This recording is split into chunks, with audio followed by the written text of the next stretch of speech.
Bukan hanya Belanda, negara yang ukurannya hanya 2 kilometer persegi ini ternyata pernah mengancam untuk menolak kemerdekaan Indonesia.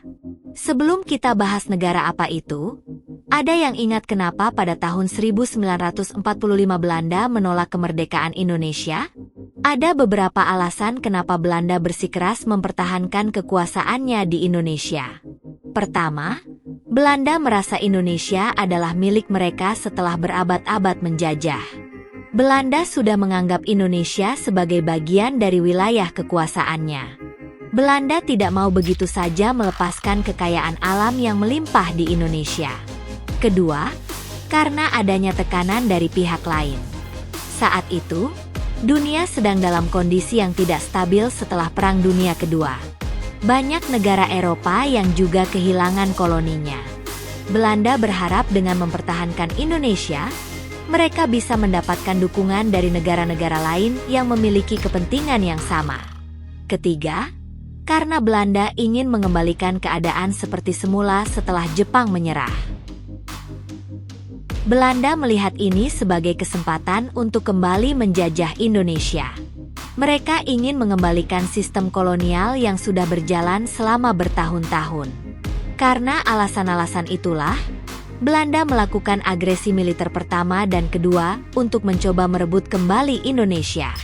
Namun, semangat juang rakyat Indonesia tidak bisa dipadamkan. Dengan tekad yang kuat, Indonesia berhasil melawan penjajah dan akhirnya Belanda mengakui kedaulatan Indonesia pada tahun 1949. Bukan hanya Belanda, tetapi ada sebuah negara yang berukuran 2 km persegi juga pernah mengancam untuk menolak kemerdekaan Indonesia. Negara tersebut adalah Monaco. Kenapa negara seukuran 2,02 km persegi ini tiba-tiba menolak kemerdekaan Indonesia? Sebelum kita bahas alasannya, yuk kita ketahui dulu tentang negara Monaco.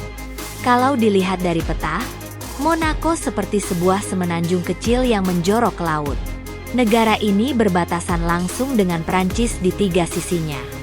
Walau kecil, namun Monaco bisa berdiri menjadi sebuah negara. Monaco bisa menjadi sebuah negara melalui sejarah yang panjang. Jauh sebelum menjadi negara merdeka, wilayah yang sekarang kita kenal sebagai Monaco sebenarnya adalah bagian dari Kerajaan Suci Romawi. Namun, seiring berjalannya waktu, pengaruh Kerajaan Suci Romawi mulai melemah. Wilayah ini kemudian jatuh ke tangan berbagai penguasa lokal.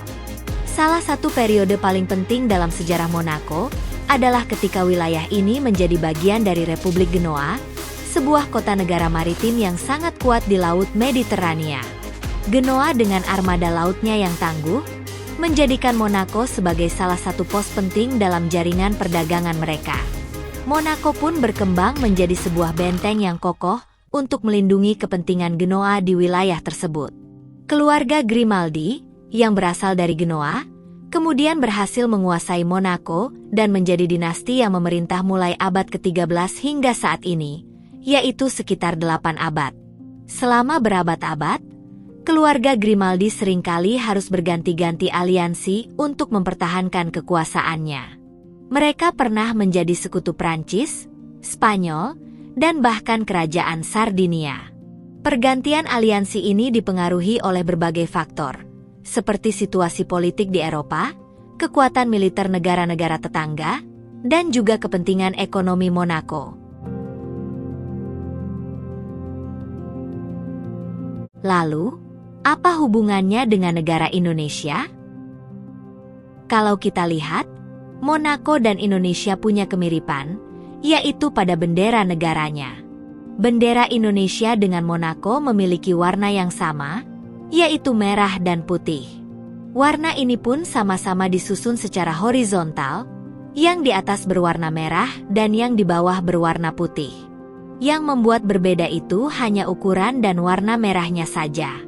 Bendera Monaco bentuknya lebih kotak atau persegi dan warnanya merah gelap. Sedangkan bendera Indonesia ukurannya lebih ke persegi panjang dan warnanya merah terang.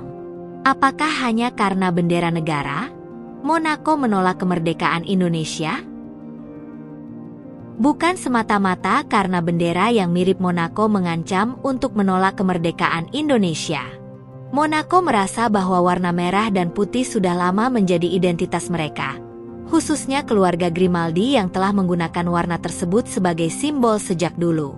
Ketika Indonesia mengumumkan kemerdekaannya dengan bendera merah putih, Monaco merasa keberatan karena kemiripan ini bisa menimbulkan kebingungan dan mereka mengklaim warna tersebut sebagai identitas mereka yang lebih dulu digunakan. Bahkan pernah ada kejadian di mana Monaco sempat meminta Indonesia untuk mengubah benderanya. Hal ini terjadi pada tahun 1950 saat Indonesia akan mengikuti sebuah konferensi internasional.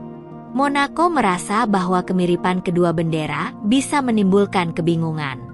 Namun, Indonesia menolak dengan tegas permintaan tersebut karena bendera merah putih sudah menjadi identitas bangsa kita jauh sebelum Monaco menggunakannya. Warna merah dan putih dalam bendera Indonesia sudah ada sejak zaman kerajaan. Menurut catatan sejarah, bendera merah putih pertama kali terlihat pada zaman Kerajaan Kediri sekitar tahun 1292 Masehi. Pasukan Raja Jayakatwang menggunakan bendera merah putih dalam perang melawan Prabu Kertanegara dari Kerajaan Singasari. Kemudian di masa Kerajaan Majapahit pada abad ke-13 sampai abad ke-16, bendera merah putih dijadikan sebagai lambang kebesaran.